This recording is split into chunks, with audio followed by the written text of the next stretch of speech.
أعوذ بالله من الشيطان الرجيم. بسم الله الرحمن الرحيم. السلام عليكم ورحمة الله وبركاته. الحمد لله على إحسانه والشكر له على توفيقه وامتنانه، وأشهد أن لا إله إلا الله وحده لا شريك له تعظيما لشأنه، وأشهد أن محمدا عبده ورسوله الداعي إلى رضوانه. اللهم صل وسلم وبارك على Muhammad wa ala alihi wa ashabihi wa ikhwani. Para santri jamaah sekalian yang dimuliakan oleh Allah Subhanahu wa taala, insyaallah akan kita lanjutkan kembali materi daurah kita. Selanjutnya yang akan kita bahas kaitannya dengan waktu penentuan awal Ramadan. Para ulama telah menyampaikan bahwa untuk menentukan awal Ramadan itu bisa dengan melakukan dua cara. Yang pertama adalah melalui ru'yatul hilal.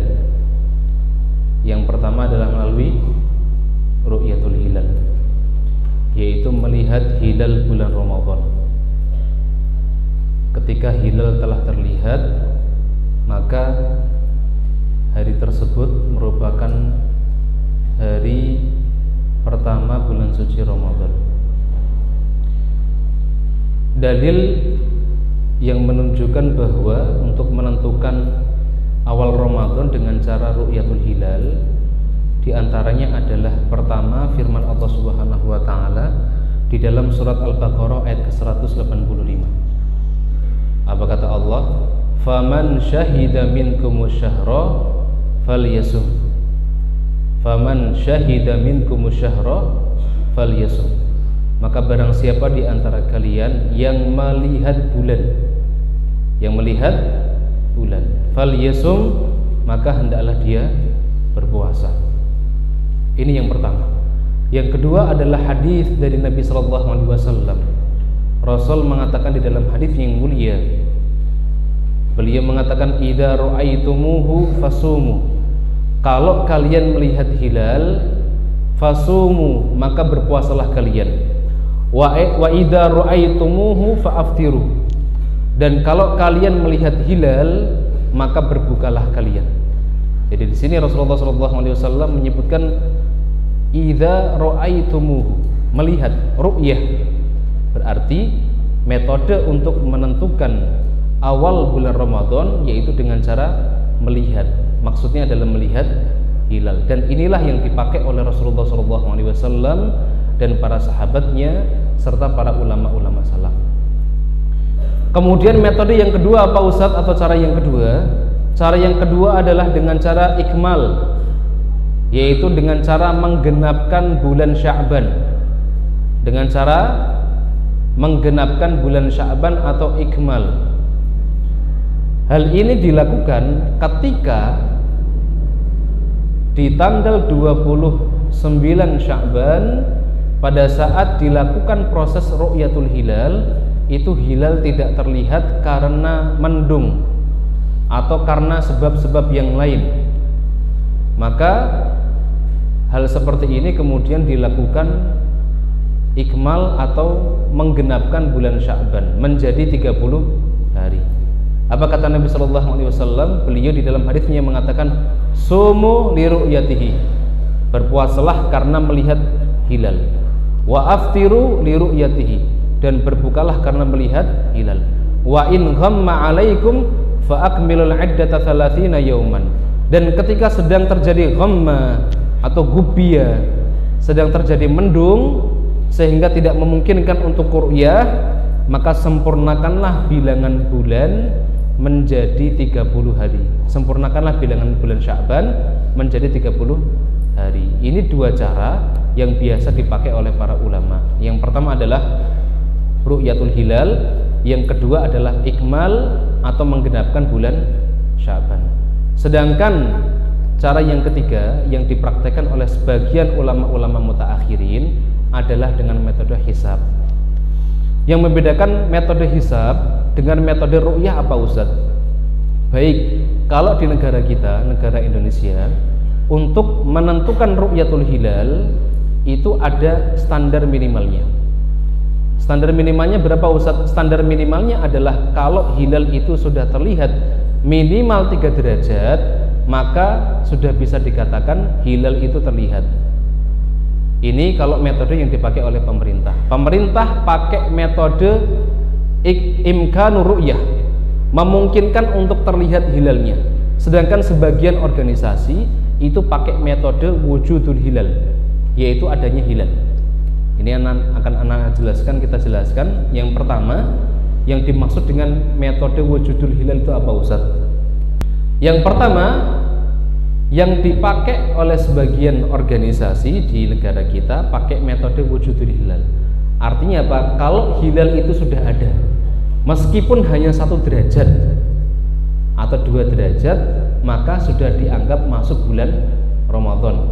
Ini kalau pakai metode wujudul hilal.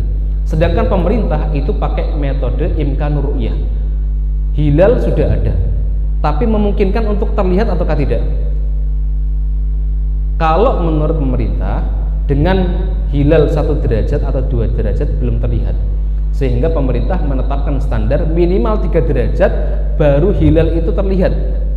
Sehingga apa? Sehingga dengan perbedaan metode ini, terkadang antara pemerintah dengan sebagian organisasi bulan Ramadannya berbeda. Kenapa? Karena proses atau cara untuk menetapkannya berbeda. Pemerintah pakai imkanur ru'yah, memungkinkan untuk terlihat ataukah tidak, standar minimalnya 3 derajat, sedangkan sebagian organisasi pakainya wujudul hilal, dengan adanya hilal. Kalau 1 derajat ya sudah terlihat, sudah ada hilal, berarti sudah masuk Ramadan, begitu. Hada wallahu ta'ala bisawab. Selama ini kalau kita pakai pakai patokan dari pemerintah, yaitu ru'yatul hilal. Kemudian pertanyaan selanjutnya, Ustadz, kalau seandainya di negara yang lain atau di tempat yang lain itu terlihat hilal, sedangkan di tempat kita ini qadarullah belum ada yang melihat hilal, apakah negara kita atau kita harus mengikuti negara yang lain atau daerah lain yang telah melihat hilal? Nah, disinilah para ulama kemudian menjelaskan ada beberapa cara di dalam menetapkan matlak namanya. Matlak itu artinya tempat terbitnya hilal. Ada sebagian ulama yang lebih mengambil pendapat seluruh dunia ini atau seluruh tempat atau wilayah di dunia ini itu pakai wahdatul matlak, satu matlak. Artinya apa? Artinya ketika satu negara atau satu daerah melihat hilal, berarti negara yang lain atau daerah yang lain dianggap sudah melihat hilal. Sehingga ketika Saudi puasa melihat hilal, berarti di sini harus puasa. Ini kalau pakai metode wahdatul matlak, yaitu satu matlak. Yang kedua pakai metode ta'addadul mathali' atau ikhtilaful mathali'. Artinya apa? Artinya setiap negara, setiap wilayah itu punya matlak yang berbeda-beda. Sehingga apa? Sehingga antara Saudi dengan Indonesia tidak bisa disamakan. Kalau Saudi bisa terlihat hilal, maka di Indonesia belum tentu terlihat. Atau di Amerika terlihat hilal, maka di Indonesia belum tentu terlihat hilal. Ini metode ikhtilaful mathali' atau ta'addudul mathali'. Yang ketiga adalah pakai metode daerah-daerah yang dia berdekatan dan dia matlaknya masih sama, maka ketika satu daerah tersebut melihat hilal, dianggap negara yang lain atau daerah yang lain sudah terlihat hilal. Ustaz tolong ambilkan contoh. Misalkan di negara Indonesia yang paling dekat itu Malaysia misalkan, atau Timur-Timur, maka metode yang ketiga, ketika Timur-Timur atau Malaysia itu terlihat hilal, berarti Indonesia sudah juga terlihat hilal. Kenapa? Karena matlaknya sama, berada di wilayah yang sama. Ini khilaf bainal ulama, khilaf di antara para ulama. Yang jelas pemerintah kita sudah menyiapkan tim khusus untuk ru'yatul hilal, termasuk hari ini. Sore ini insya Allah nanti akan ada ru'yatul hilal yang disebar di banyak titik di negara kita, dan insya Allah nanti akan ada sidang itsbat untuk menetapkan bulan suci Ramadan, begitu. Ini untuk menentukan hilal atau menentukan Ramadan. Kemudian selanjutnya yang akan kita bahas adalah al-a'dzar al-mubihah lil fitri fi Ramadan. Uzur-uzur yang membolehkan seseorang untuk tidak berpuasa di bulan Ramadan. Nah, tentunya ini perlu untuk kita ketahui. Yang boleh untuk tidak berpuasa itu siapa saja. Kalau misalkan saya dalam kondisi tertentu, kalau misalkan tidak ada ilmunya bahaya, misalkan ternyata sakit, oh sakit itu berarti bagian dari uzur. Nah, sakit yang bagaimana yang bagian dari uzur? Karena tidak semua sakit itu boleh untuk tidak berpuasa. Begitu. Nah, ini akan kita bahas. Di antara uzur-uzur yang membolehkan seseorang untuk tidak berpuasa adalah yang pertama karena marid, karena sakit. Jadi orang yang sakit itu boleh untuk tidak berpuasa. Dan orang yang sakit yang dia tidak berpuasa, maka dia wajib untuk mengqadha atau mengganti puasanya kalau penyakitnya termasuk penyakit alladzi yurja bur'uhu. Penyakit itu ada dua macam. Yang pertama alladzi yurja bur'uhu, yang kedua adalah alladzi la yurja bur'uhu. Yang pertama adalah penyakit yang memungkinkan dia bisa sembuh. Yang kedua adalah penyakit yang dia susah untuk sembuh. Ini beda. Pertama, bagi orang-orang yang dia sakit dan sakitnya ada kemungkinan dia bisa sembuh. Misalkan apa Ustaz? Misalkan ada orang sakit demam. Mungkin nggak suatu saat nanti dia sembuh dari demamnya? Mungkin. Atau orang yang dia terkena COVID. COVID itu kan biasanya ada yang 2 pekan, ada yang 20 hari, ada yang 10 hari, ya beda-beda. Tapi intinya nanti ada kemungkinan dia akan sembuh. Nah, orang-orang yang dia ada kemungkinan untuk sembuh dari penyakitnya, maka ketika dia tidak berpuasa, dia wajib untuk mengqadha atau mengganti puasanya di luar bulan Ramadan. Nah, silahkan mas-mas nanti ya, kalau seandainya qadarullah ternyata Allah Ta'ala uji dengan sakit, nanti wajib untuk mengqadha puasanya di hari yang lain kalau ternyata penyakitnya itu adalah penyakit yang memungkinkan untuk sembuh. Yang kedua adalah penyakit alladzi la yurja bur'uhu, penyakit yang dia tidak memungkinkan untuk sembuh. Misalkan apa Ustaz? Misalkan penyakit tahunan. Ada orang terkena komplikasi, penyakitnya nggak sembuh-sembuh, dia hidupnya berbaring di tempat tidur terus, sehingga dia tidak kuat untuk berpuasa. Nah, yang seperti ini dia boleh untuk tidak berpuasa dan dia tidak wajib untuk mengqadha, tapi dia cukup membayar fidyah. Dia cukup membayar fidyah. Fidyah itu apa Ustaz? Fidyah adalah memberi makan orang fakir atau orang miskin. Satu kali dia meninggalkan puasa, dia memberikan fidyah 1 kali. Ini untuk orang yang sakit alladzi la yurja bur'uhu, yang dia sembuhnya itu tidak bisa diharapkan. Kemudian orang yang sakit itu ada 3 macam. Yang pertama adalah orang yang sakitnya ringan dan tidak mengganggu aktivitas ibadahnya atau aktivitas pekerjaannya. Misalkan apa Ustaz? Misalkan orang sakit zukam, flu ringan. Orang sakit flu ringan. Nah, ketika dia sakit flu ringan dan tidak mengganggu aktivitasnya atau kegiatan ibadahnya, maka dia tetap wajib untuk berpuasa. Kecuali kalau flu-nya flu berat. Ketika dia memaksakan puasa, nanti bisa menyebabkan sakitnya bertambah parah misalkan. Nah, seperti ini dia boleh untuk tidak berpuasa. Yang pertama adalah orang yang dia sakitnya sakit ringan, maka dia wajib untuk berpuasa kalau ternyata sakitnya tidak berpengaruh kepada tubuhnya ketika dia berpuasa. Yang kedua adalah orang yang dia sakit, kalau dia berpuasa nanti sakitnya makin parah, maka orang yang seperti ini dia dianjurkan untuk tidak berpuasa. Bisa dipahami? Misalkan orang laki-laki demam, kalau dia memutuskan untuk puasa, maka nanti sakitnya makin parah, tubuhnya makin tambah sakit, maka dia dianjurkan untuk tidak berpuasa. Yang ketiga adalah orang yang dia sakit, kalau dia memutuskan untuk berpuasa bisa menyebabkan kematian. Nah, seperti ini hukumnya haram untuk berpuasa, nggak boleh untuk berpuasa. Kenapa? Karena bisa menyebabkan kematian. Baik, ini uzur yang pertama karena sakit. Kemudian selanjutnya adalah uzur karena sudah tua. Nah, perhatikan ini, kalau kita punya mbah, sudah sepuh, sudah tua, dan dia tidak kuat untuk berpuasa, maka boleh untuk tidak berpuasa. Dan orang yang dia sudah tua dan tidak kuat untuk berpuasa, dia tidak wajib untuk mengqadha, tapi dia wajib untuk membayar fidyah. Dia wajib untuk bayar fidyah. Tinggal dihitung, dia tidak berpuasa selama 30 hari, berarti dia memberikan fidyah untuk 30 orang kurang lebih. Ya, 30 orang fakir miskin. Kemudian selanjutnya yang boleh untuk tidak berpuasa. Ya, yang pertama tadi apa tadi? Sakit dan tua. Sakit dan tua. Di antara dalil yang menunjukkan bahwa orang yang sudah tua itu boleh untuk tidak berpuasa, itu adalah hadis yang disebutkan oleh Imam Al-Bukhari.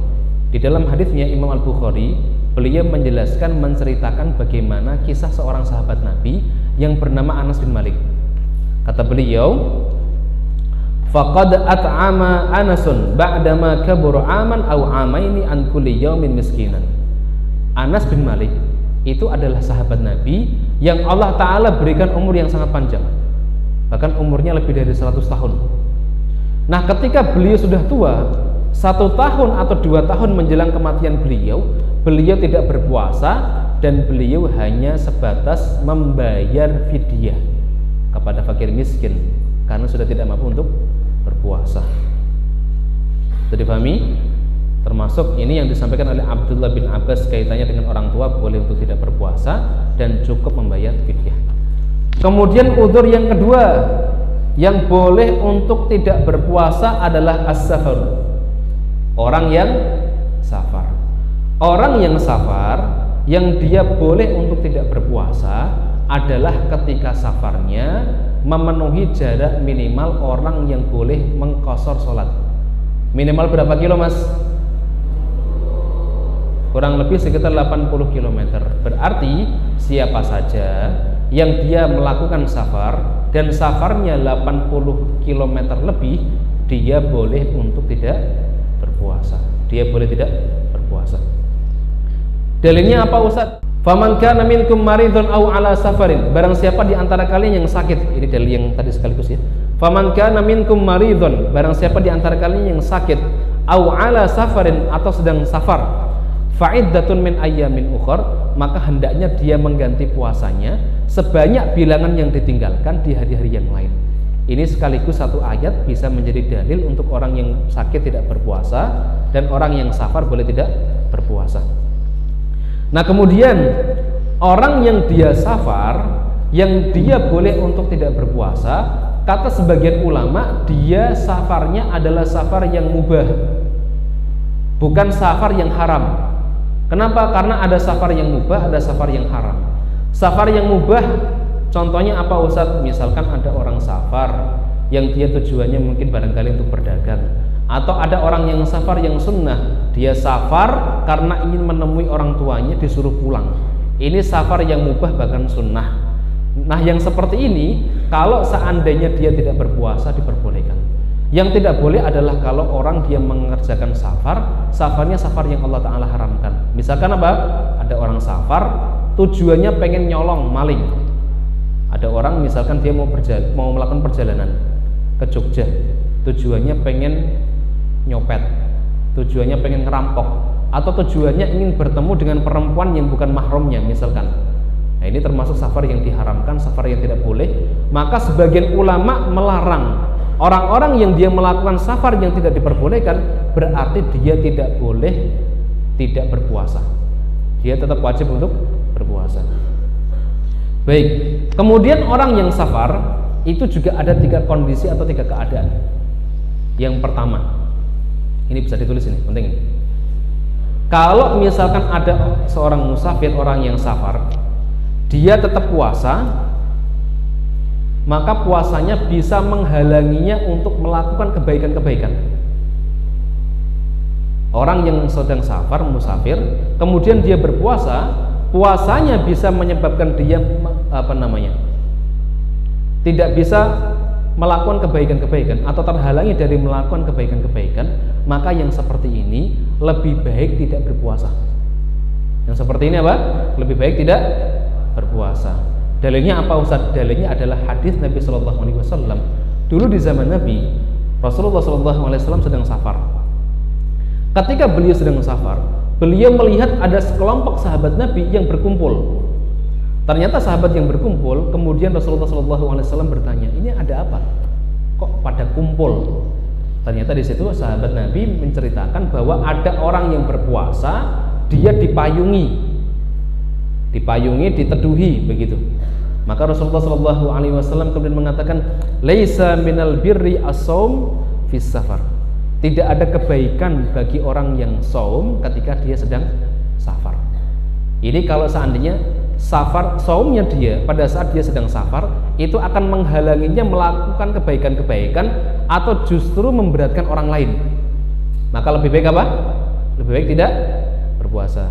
Kan antum mas ya, safar naik motor dari Semarang ke Solo sudah 80 kilo? Sudah? Sudah. Nah, ternyata di situ antum akan susah untuk melakukan kebaikan-kebaikan, terhalangi dari melakukan kebaikan-kebaikan, lemas misalkan, nggak bisa ngapa-ngapain, malah justru ngerepotkan orang, maka lebih baik untuk tidak berpuasa. Kemudian dalil yang lain apa Ustaz?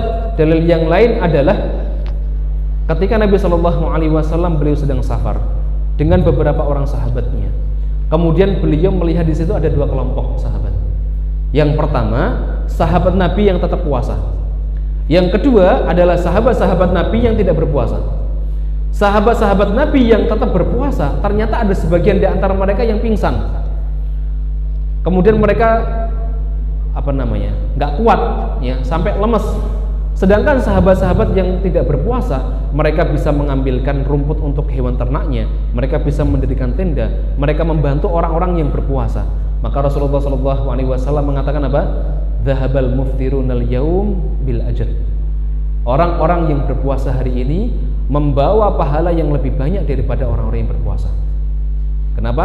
Karena orang yang tidak berpuasa ternyata bisa melakukan kebaikan-kebaikan tadi, dibandingkan dengan orang-orang yang berpuasa justru malah ngerepotke. Kemudian contoh yang lain apa Ustaz? Contoh yang lain Rasulullah SAW ketika beliau mau perang, beliau kemudian membariskan para sahabatnya, kemudian beliau memberikan nasihat, memberikan taujih kepada para sahabat. Beliau mengatakan kepada para sahabatnya, innakum musabbihunal adu godan wal fitru aqwalakum. Kata beliau, besok kalian akan berperang melawan musuh, maka ketika kalian tidak berpuasa, kalian akan jauh lebih kuat untuk melawan mereka. Intinya apa? Intinya Nabi Shallallahu Alaihi Wasallam menganjurkan kepada para sahabat untuk tidak berpuasa. Ini kondisi yang keberapa? Yang pertama. Yang kedua, kalau seandainya kondisi kita berpuasa dan sedang safar itu tidak terhalangi dari melakukan kebaikan-kebaikan. Misalkan karena safarnya meskipun sudah safar jauh tapi ringan lah. Nah, ini sifatnya ikhtiari, pilihan. Sifatnya ikhtiari. Ada sebagian ulama bahkan yang menganjurkan untuk tetap puasa, mengambil dalil dari Allah Subhanahu wa taala, wa antasumu khairul lakum. Surat Al-Baqarah ayat ke-184. Dan berpuasa itu lebih baik bagi kalian. Ada yang mengatakan ini sifatnya ikhtiari, pilihan. Dalilnya apa? Dalilnya adalah hadis dari Nabi. Waktu itu ada seorang sahabat Nabi yang bertanya kepada Rasul, Rasul, saya ini sudah terbiasa berpuasa ketika sedang safar. Boleh nggak kalau seandainya saya safar itu puasa? Maka Rasulullah SAW mengatakan, in syi'tum fasum wa in syi'tum fa'aftir. Kalau kamu mau kamu berpuasa, kalau kamu mau tidak berpuasa silahkan. Rasul memberikan pilihan. Kalau kamu pengen puasa silahkan, kalau enggak ya enggak apa-apa. Seperti itu. Kondisi yang ketiga adalah kondisi ketika seseorang sedang safar dan dia berpuasa bisa membahayakan nyawanya. Bisa membahayakan nyawanya. Misalkan safarnya itu di padang pasir, kondisi terik matahari luar biasa, atau mungkin safar dari mana ini, dari Semarang ke Solo tapi naik kuda, atau mungkin jalan kaki misalkan, ya. Nek misalkan tetap dipaksa poso, bisa semaput, bisa meninggal. Nah, kata para ulama yang seperti ini hukumnya haram, nggak boleh. Kenapa Ustadz? Karena dulu di zaman Nabi Shallallahu Alaihi Wasallam, ketika peristiwa Fathu Mekah, apa itu Fathu Mekah? Fathu Mekah adalah pembebasan kota Mekah. ketika peristiwa Fathu Mekah atau pembebasan kota Mekah, Rasulullah SAW bersama dengan kurang lebih 10.000 sahabat Nabi, 10.000 pasukan. Beliau jalan dari Madinah menuju ke Mekah. Jalan dari Madinah menuju ke Mekah. Ketika sampai di satu tempat namanya Qura Al-Ghamim, Rasulullah SAW kemudian tahu bahwa ada sebagian sahabat yang tetap puasa. Karena Fathu Mekah ini terjadinya di bulan Ramadan, beliau melihat ada sebagian sahabat Nabi yang berpuasa. Maka Rasul ngambil gelas, diisi air, kemudian beliau mengangkat gelas ini, kemudian beliau meminumnya. Maka Rasulullah SAW pernah mengatakan apa kepada orang yang berpuasa? Ulaikal usa, ulaikal usa. Mereka telah bermaksiat kepada Allah, mereka telah bermaksiat kepada Allah. Karena Rasul melihat para sahabat sudah kelelahan, sebagian yang berpuasa itu. Karena perjalanan jauh dari Madinah menuju ke Mekah berapa ratus kilo itu. Ya. Baik, ini kondisi orang yang sedang safar. Kemudian yang perlu untuk diperhatikan bagi orang-orang yang safar di bulan suci Ramadan, ini ada beberapa kondisi. Yang pertama, perhatikan ini Mas, ini penting ini. Nah, sebagian di antara kalian itu kan ada yang rumahnya di luar Semarang, ada yang bahkan luar Jawa, karena bisa jadi nanti akan safar keluar Semarang atau keluar Jawa dan jaraknya mungkin sampai lebih dari 80 kilo. Yang pertama, kalau misalkan ada seorang muslim, dia safarnya mulai dari sebelum fajar, mulai dari sebelum subuh, maka dia boleh untuk tidak berpuasa dari awal. Dia boleh untuk tidak berpuasa dari awal. Misalkan subuh jam berapa sekarang? 4:30. Antum safarnya jam 4. Maka dari awal jalan sampai dengan nanti sampai di tempat antum nggak puasa boleh. Ini kalau misalkan safarnya dimulai dari sebelum fajar. Nah, bagi muslim atau muslimah yang dia safarnya itu dimulai di waktu duha atau siang hari, maka dia tetap harus puasa terlebih dahulu. Ya, misalkan antum mau safar dari Semarang mau ke Surabaya, berangkatnya jam 8 pagi, maka jangan sampai antum tidak berpuasa dari pagi. Ya, jangan sampai nanti ba'da subuh langsung makan mie misalkan atau makan nasi, jangan, nggak boleh. Tetap nanti puasanya kapan Ustaz? Membatalkan puasanya kalau sudah mulai safar. Jadi pagi tetap puasa, dari subuh sampai dengan jam 8 tetap puasa. Sampai kapan? Sampai nanti antum safar, itu baru boleh membatalkan puasa. Bisa dipahami? Paham nggak Mas? Benar ya, paham ya? Jadi sekali lagi, kalau misalkan safarnya jam 8, ya berangkatnya jam 8, tetap puasa dulu. Nanti dibatalkannya ketika sudah mulai safar, dan lebih hati-hati kalau kita sudah meninggalkan daerah tempat tinggal kita. Kalau misalkan safarnya dari Semarang menuju ke Surabaya, menurut pendapat jumhurul ulama, itu kalau sudah meninggalkan Semarang baru boleh membatalkan puasa. Ini khilaf bainal ulama. Ini kaitannya dengan safar. Kemudian kondisi yang keberapa ini? Kondisi yang ketiga yang boleh untuk tidak berpuasa adalah al-haid wan nifas. Perempuan yang haid dan perempuan yang nifas. Ini nggak perlu dibahas ya, karena ini mat'unya laki-laki ikhwan ya, jadi nggak perlu dibahas. Bapak-bapak perlu buatan Pak? Barangkali sampaikan ke ibu-ibunya. Intinya boleh bagi perempuan yang haid dan nifas untuk tidak berpuasa, bahkan haram hukumnya, sekali lagi, haram hukumnya perempuan yang haid atau nifas berpuasa. Bukan hanya mubah, tapi haram hukumnya untuk berpuasa. Rasulullah SAW dalam hadis yang diriwayatkan oleh Abu Sa'id Al-Khudri, beliau ditanya tentang perempuannya. Nabi kemudian mengatakan, "Alaisa idza hadat lam tusalli wa lam tasum?" Ya. Beliau ditanya oleh seorang sahabat Nabi, kenapa perempuan itu adalah makhluknya Allah yang kurang akalnya dan kurang agamanya. Maka Nabi mengatakan, bukankah perempuan itu ketika sedang haid mereka tidak sholat dan tidak puasa? Wa fadzalika min nuqsani diniha. Itulah alasan kenapa perempuan itu disebut makhluk yang kurang agamanya. Karena di momen-momen tertentu mereka tidak boleh puasa, bahkan tidak boleh sholat 5 waktu. Ustaz, kalau misalkan ada perempuan memakai obat penunda haid boleh ataukah tidak? Baik, menurut Syekh bin Baz boleh. Menurut Syekh Utsaimin, beliau lebih menganjurkan untuk tidak pakai. Kenapa? Karena kata beliau berdasarkan penelitian dari para dokter, ini kata beliau ya, itu tidak baik untuk kesehatan. Hadza wallahu ta'ala musab. Ini kata beliau, itu tidak baik untuk kesehatan. Dan perempuan itu diciptakan oleh Allah dengan fitrah mengalami masa-masa haid atau menstruasi. Itu sudah fitrah Allah, udah jalan aja seperti itu. Kemudian yang keempat adalah alhamlu warradha, hamil dan menyusui. Maka perempuan yang dia sedang dalam kondisi hamil atau menyusui, dia boleh untuk tidak berpuasa dengan catatan apa? Ini yang ketiga juga nih, haid dan nifas, kemudian hamil dan menyusui. Ketika dia tidak berpuasa, maka dia wajib untuk mengqadha atau mengganti puasa yang dia tinggalkan di hari-hari yang lain selain bulan Ramadan.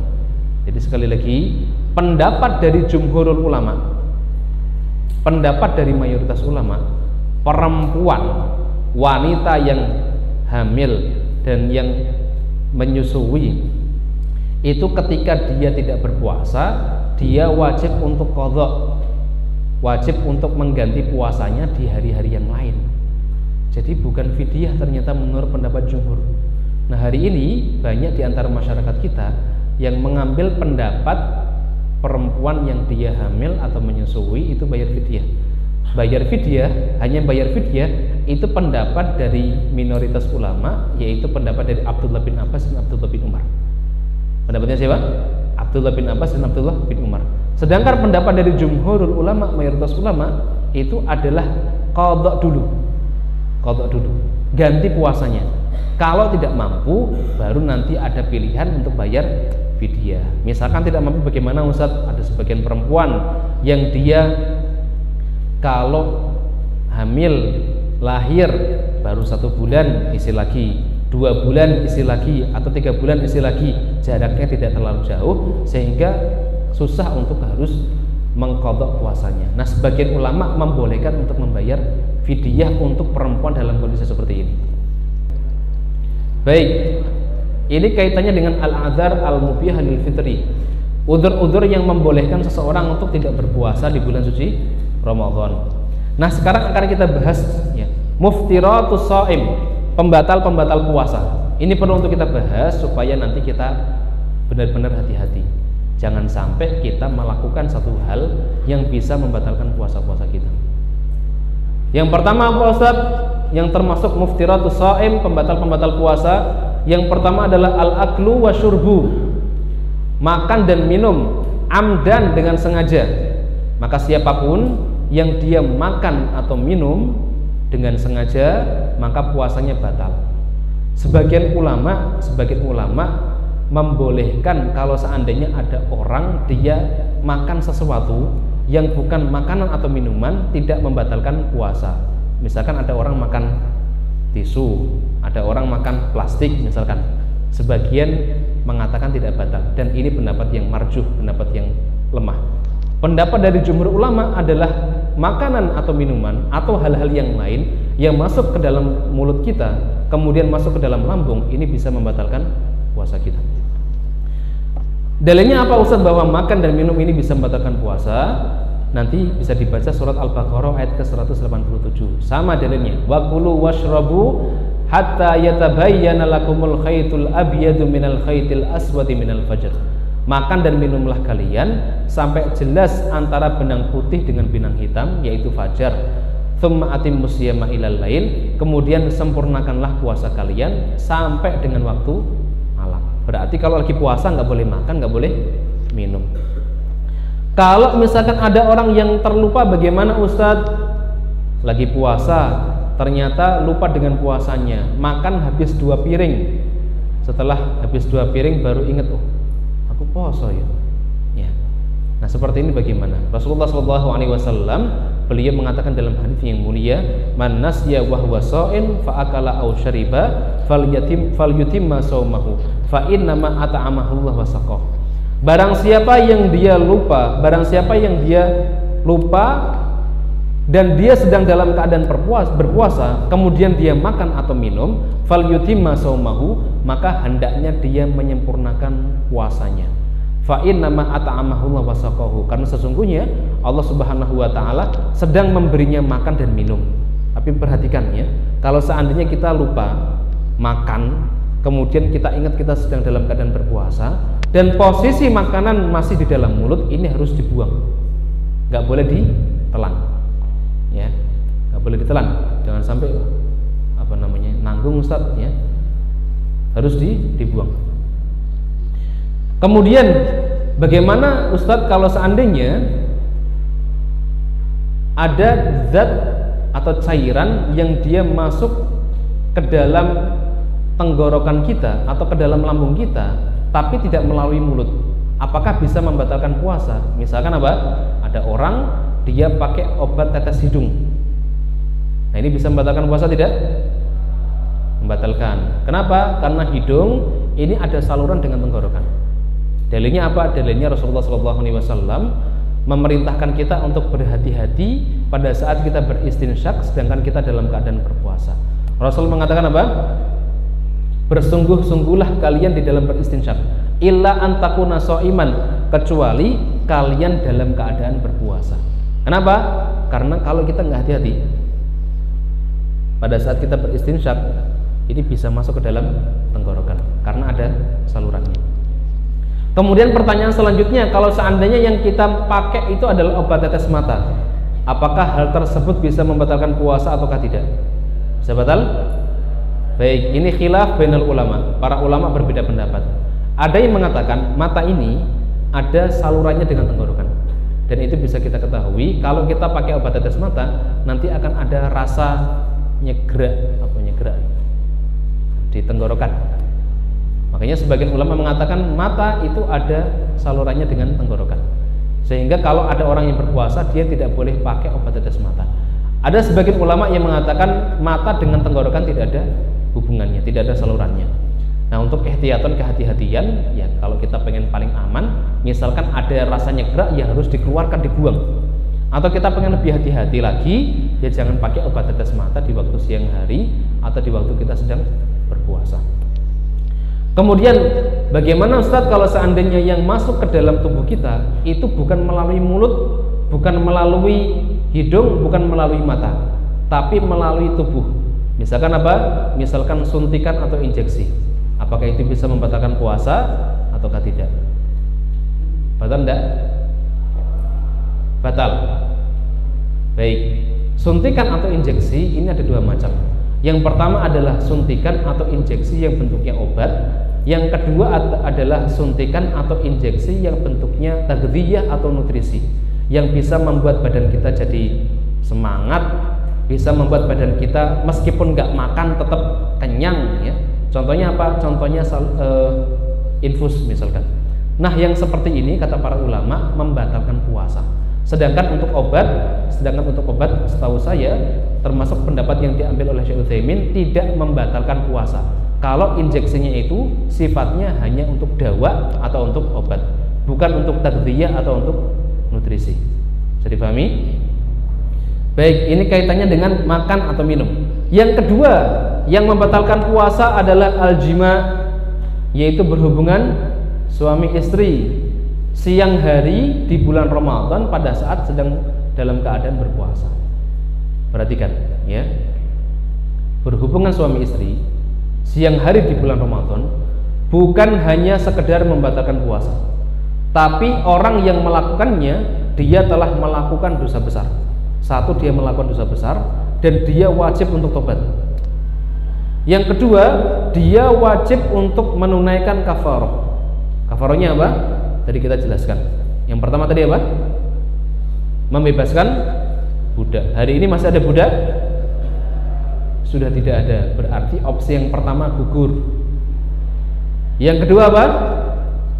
Puasa 2 bulan berturut-turut dan tidak boleh ada jeda. Ini bahaya sekali nih. Kalau misalkan dia sedang dalam keadaan uzur, sakit boleh, Tapi kalau tidak sakit atau tidak ada udzur nggak boleh. Ini opsi yang kedua. Kalau yang kedua tidak mampu, maka opsi yang ketiga adalah memberi makan 60 orang fakir miskin. Dan pendapat dari jumhur ulama, tiga hal ini sifatnya adalah tartib, bukan pilihan. Tartib itu berarti wajib mengerjakan yang pertama dulu. Kalau yang pertama tidak bisa baru kedua, kedua tidak bisa baru yang ketiga. Ini pendapat dari jumhur ulama atau mayoritas ulama. Dalilnya apa Ustaz? Dalilnya adalah hadits Nabi. Dulu di zaman Nabi SAW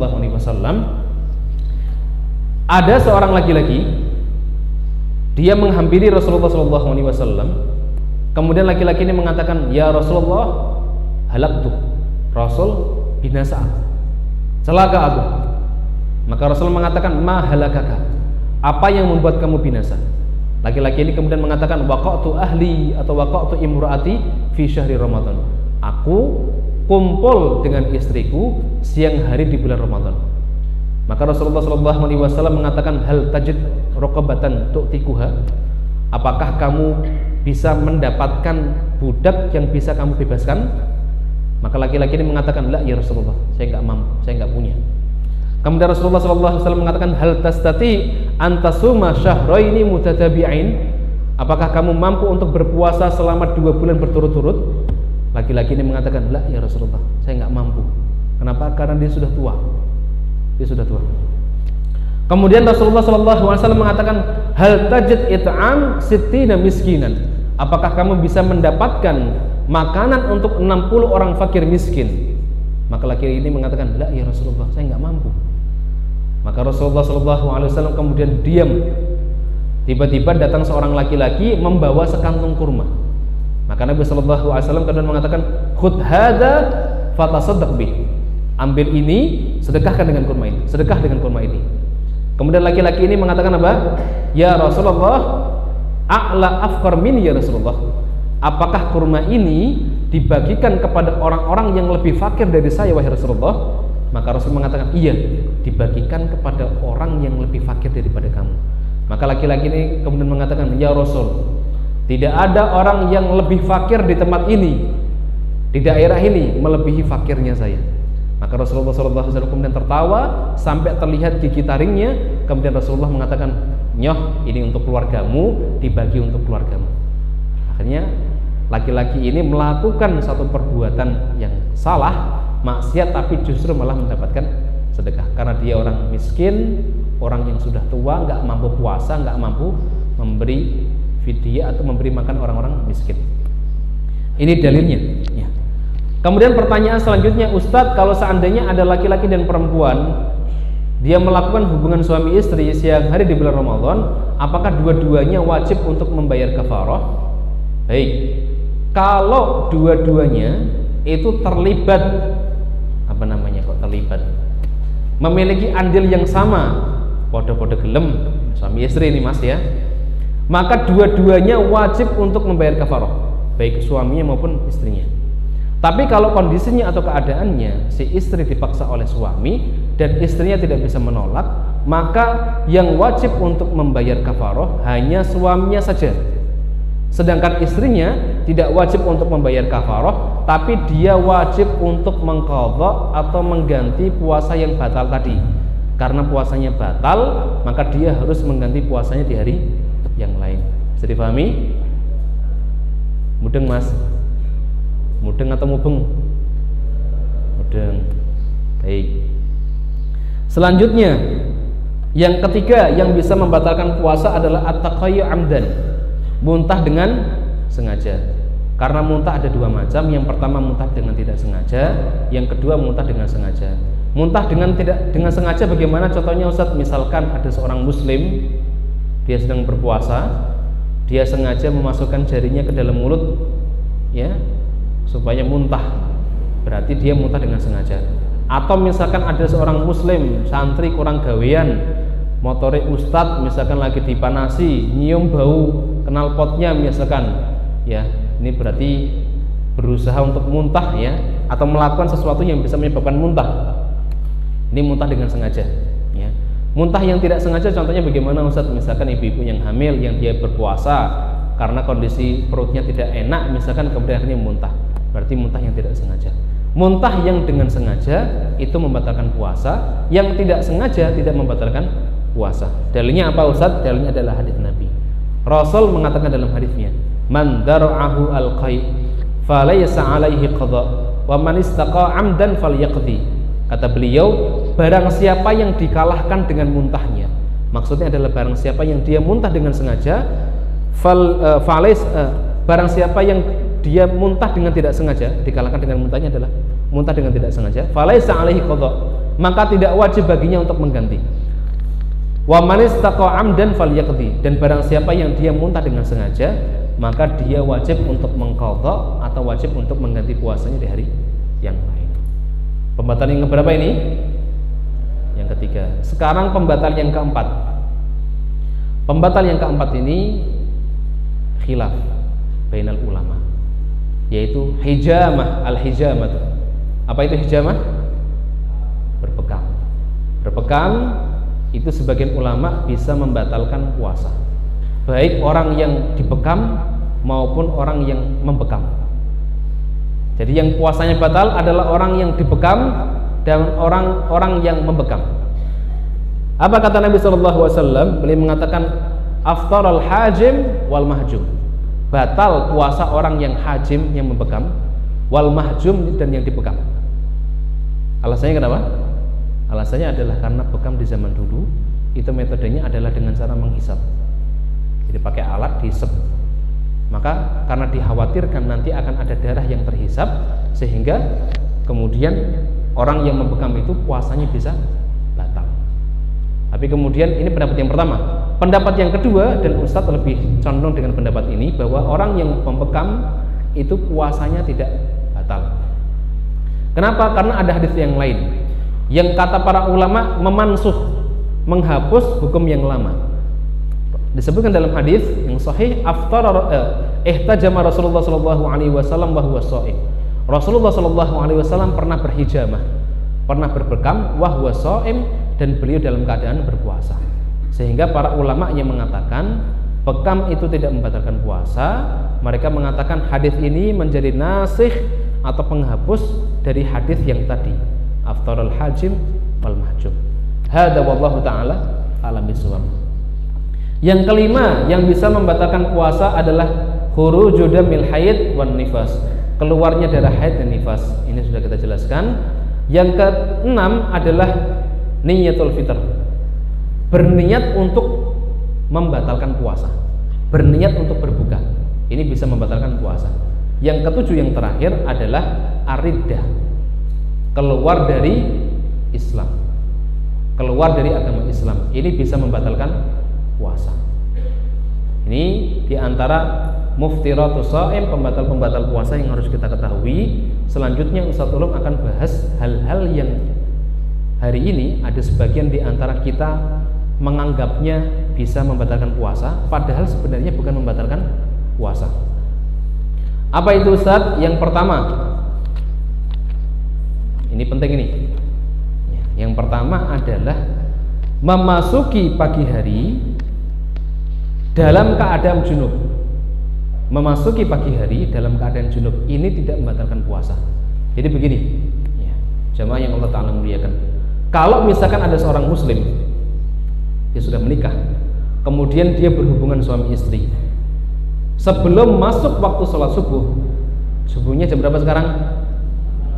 4:30. Misalkan jam 4 berhubungan suami istri, kemudian ternyata belum sempat mandi, baru mandi jam 5, mungkin karena ketiduran misalkan, baru mandi jam 5, kemudian setelah jam 5 mandi baru mengerjakan sholat subuh.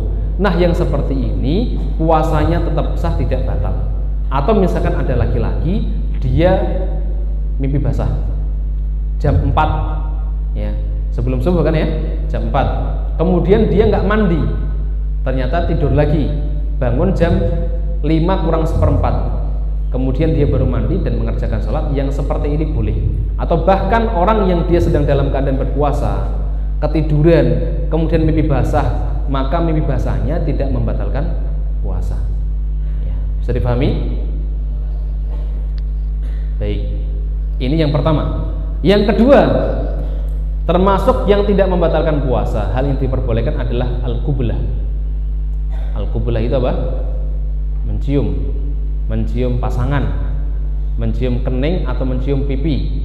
Ya, ini boleh asalkan tidak sampai menimbulkan syahwat.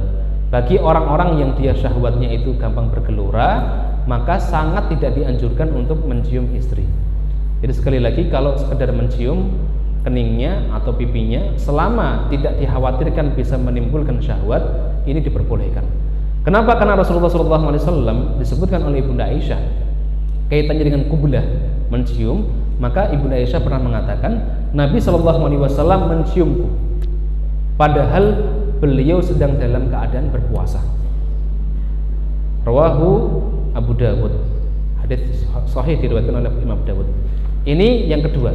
Yang ketiga adalah mandi atau menyiramkan air ke kepala untuk mendinginkan badan. Jadi kalau misalkan kalian puasa, mau mandi sehari sampai 10 kali, 20 kali, monggo silakan.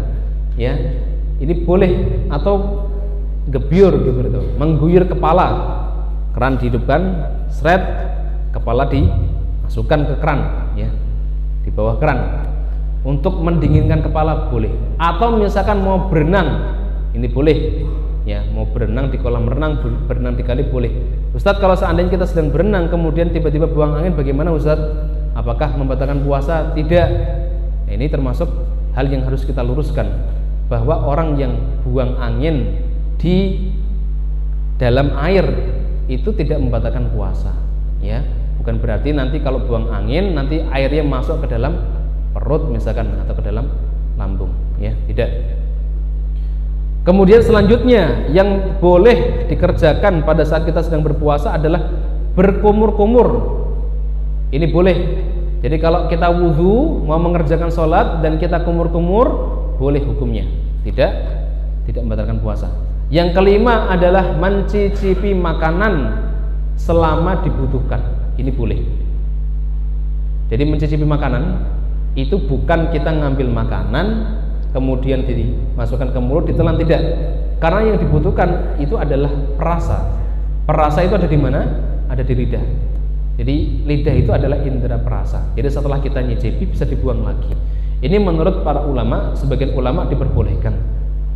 Akan tetapi Syekhul Islam Ibnu Taimiyah beliau memberikan taklik, memberikan catatannya, bagi orang-orang yang dia tidak ada kepentingan, itu makruh hukumnya untuk mencicipi makanan. Misalkan yang masak ibu santri pas di rumah, Bu, saya tak melu nyicip, boleh enggak, Bu?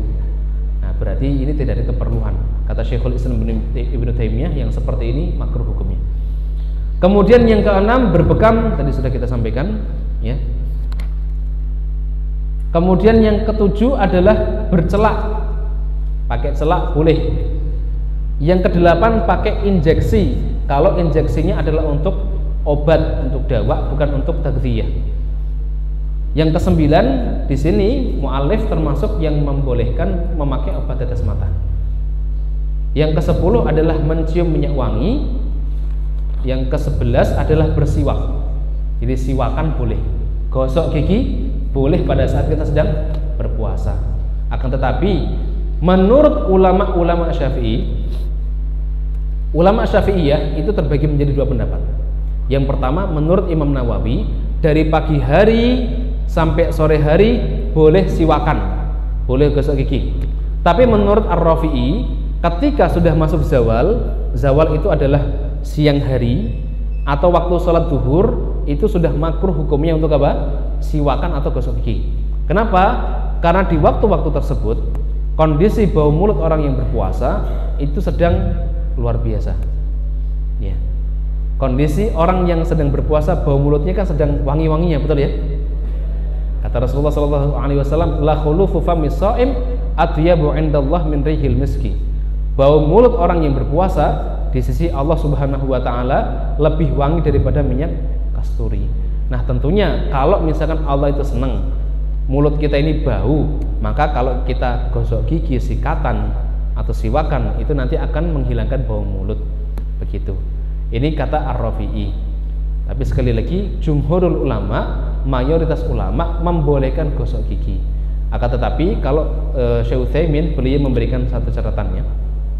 Catatannya apa? Catatannya jangan atau diusahakan kita tidak memakai odol atau pasta gigi yang dia pekat rasanya atau baunya.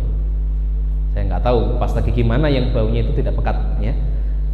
Nanti dicari sendiri. Ya. Kemudian selanjutnya menelan dahak ini termasuk boleh. Jadi kalau misalkan kita puasa menelan dahak atau menelan air liur boleh hukumnya.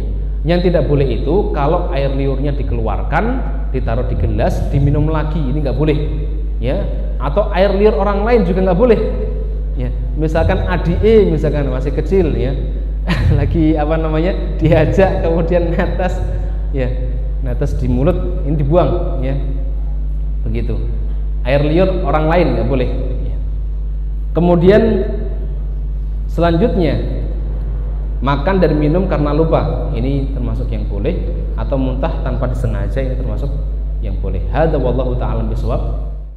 Saya tolong cukupkan dengan hamdalah dan kafaratul majlis. Alhamdulillahirabbil alamin. Subhanakallahumma wa bihamdika asyhadu an la ilaha illa anta astaghfiruka wa atubu ilaik. Ustaz kembalikan kepada moderator. Assalamualaikum warahmatullahi wabarakatuh.